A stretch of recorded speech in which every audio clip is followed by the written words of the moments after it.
Psychický stres je najväčší odburávač jodu z tela. Veľmi veľa žien dojde až k tomu, že dostane rakovinu prsníka napríklad.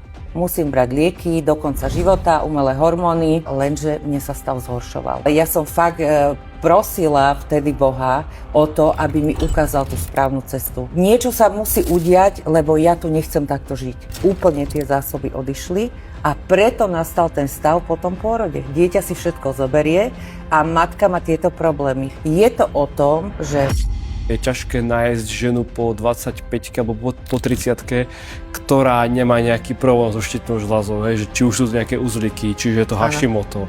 My žijeme v obrovskom strese teraz. Naháňame sa, sadneme do auta. Oveľa viac sa musíme sústrediť. Vypätie v práci, celodenná práca. Prídete domov, zase rodina, nátlak, všetko.